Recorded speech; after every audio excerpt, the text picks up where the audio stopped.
Is being rock hard normal? So this person is asking me, a massage therapist, they're saying, are we supposed to feel like a sponge? Because my whole body feels like stone and I've never tried a massage. I really like this question because it's addressing what is our bodies meant to feel like and what do I feel when I'm massaging. What I will say before I begin is there's no one size fits all and there's no real normal and everybody does feel different.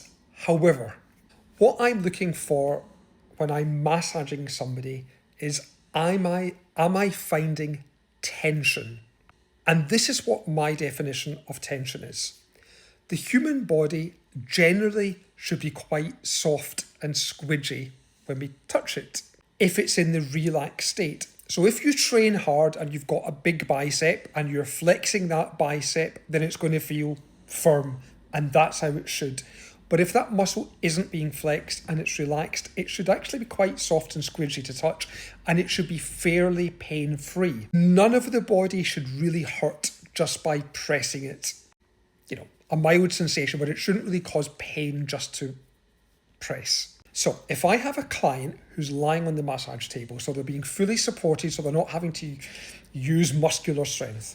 If I press and I find some resistance, or I find something that feels hard or tight when it should feel softer, or it feels painful when it shouldn't feel painful, that's what tension is. And I highly recommend you try a massage.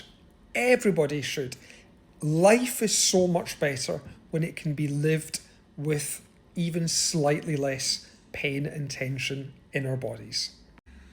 I'd love to hear other people's thoughts. Is there anybody else who's never had a massage before? Or are there people reading this or watching this who have massage regularly? And if so, how often do you go for massage?